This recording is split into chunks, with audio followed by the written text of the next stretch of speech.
This was filmed back in 2022, where we discovered a rich seam of quartz up at Dad's Reef. And because it was giving us amazing gold, it was one of the reasons we chose not to publish it until now. Remember, primarily, we're gold prospectors, and I don't want you in me spot. Get out, go on, shoot. All of this quartz here is ore that they rolled down the hill from the mines all the way up there. Do a bit of a ground balance, and listen to this.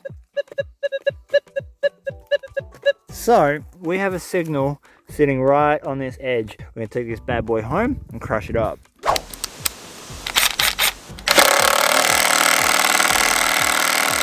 Ooh, it's good to finally have those things bolted down. We have found up at Dad's Reef that the gold tends to hug in these fault lines. We've got a really big one running upwards and we've got a few running across. Now the signal is up in here somewhere. We need to take our tasty little rusty chisel, split this bad boy down so it can fit in those jaws.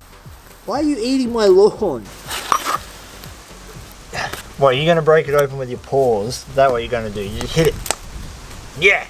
I know. I'm hammering this on grass on cardboard, and that, ooh, it's a hard one, is clearly not the way to do it. But I had gold fever, and that leads to making stupid decisions. With a bit of elbow grease and Fern's help, I eventually managed to figure it out. Oh, I can see gold. I can see gold, but there's also a blue mineral in there. I'll see if I can get the camera to focus on this properly. Check this out for a piece of geology. Just here is a really dark blue staining, which is pretty cool. The other thing is, just here is a bit of gold. Can you see that? We've definitely got a nice piece of ore. Looking back at this, I'm disappointed at myself. And so I struggled on. And eventually, a small victory. Ooh. That is a big bit to come off. You can't see any more gold, but that's where the gold was hiding in that part there. Can't see nothing just yet. Now we won't get any signals on the backside, but we're still going to crush it just in case there is flying gold in it. After realistically causing myself a lot more work than need be, I finally got the rock down to a size where it would fit in my dolly pot. Things have got a little caveman-ish. I'm making a mess. I assure you, I have refined my technique since filming this video. This was at the very beginning of me figuring out what hard rock mining was really about, and I had a lot to learn at this stage.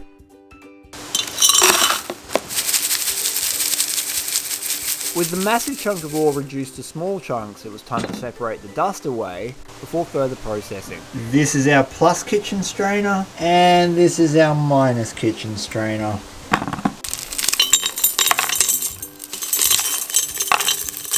We are just going to give this a nice couple of whacks to break these bits down further, which will make it go easier in the jaw crusher.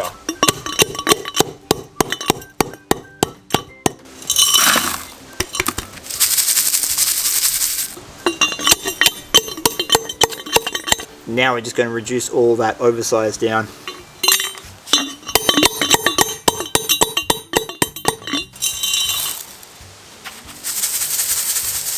And much to Fern's relief, the banging was done and we had it all down to size. In the meanwhile, we have reduced this piece of ore down to about 1-inch pieces or 25 mil, and we also reduced some of it to that powder that we like. Now this is really important. You want it to be as close to talcum powder as you can get it, because free mill gold is often extremely fine in primary gold zones like where I live. Because the ore is already down to 25 mil, I've got this set to about a 1/2 inch, or about 12 to 15 mil.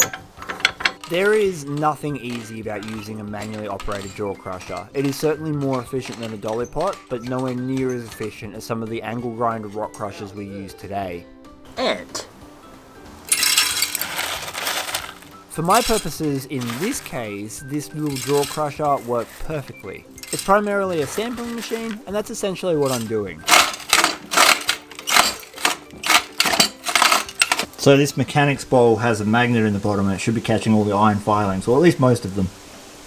Sometimes, not always, you'll end up seeing little pieces in here, which is always a good surprise, but not today by the looks of it. We've taken our inch material down to about a 1/2 inch, pretty uniform. Now we're going to tighten it right up and get this to powder. I must admit, once the pieces of quartz are a little smaller than 1 inch, it is a lot easier to use that jaw crusher. This is also where you usually get to see pieces of gold come out in your classifier, so I was getting a little excited. This is what we have it down to after 2 passes. It's taken me about 30 minutes, but still way quicker than a dolly pot. And this is all the stuff that is ready to go. So we're going to do one more pass as tight as we can get in the jaw crusher, and we should be good to pan.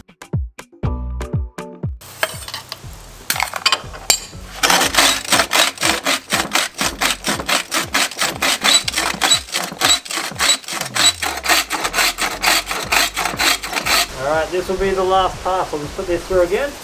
We should be good to pan. Back in the day, it took a little bit of effort to get to this point, but I was finally ready to start panning it down. By using the mechanics bowl, I saved a heap of work trying to take out all those bits of steel from the crusher.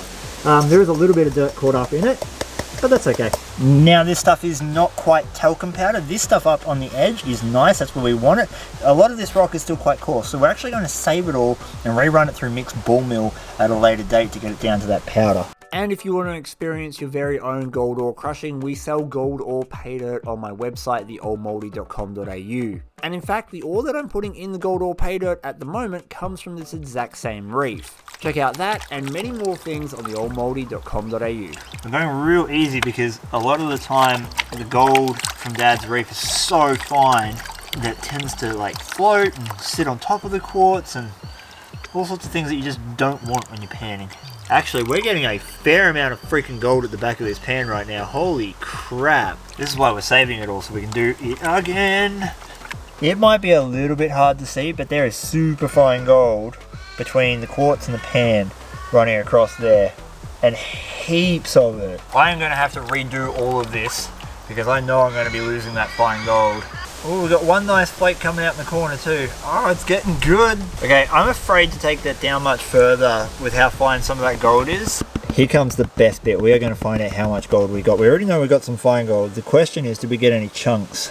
And oh my lordy, there were chunks. Oh, wow. Look at that. We got chunks, all right. I love how gold from ore reveals itself. Look at, is that a solid chunk of gold? That is a solid chunk of gold. Oh my god, we freaking scored. That was a good bloody bit of ore. Dad's reef did not disappoint. Check that out. They are some nice pieces of delicious booger. I am a fan of this bit. That is a big chunk of gold. Fast forward to today, and we're now equipped with the gear that would allow us to process ore like that in under 30 seconds. And a big part of why we kept it secret for so long is because we've recovered a lot more gold ore just like that from Dad's reef. But with the spot thoroughly worked out, we're now at a stage where we can show you some of these adventures. Most of the time when you're crushing gold ore from our region, it's super fine, and rarely do you get chunky gold like this. That superfine gold will not set off a metal detector, so often we're spending a lot of days in the bush just sampling and looking. However, now it's time to get this on the scales. First, I want to weigh our picker. I'm going to guess it's a 0.1. 0.085, so pretty close. And now for everything else. There's a reasonable amount of gold here. I would really like to see 1/4 gram. Get that superfine stuff in. More, 0.314. That makes that single piece of ore worth 51 Australian dollars in today's gold value.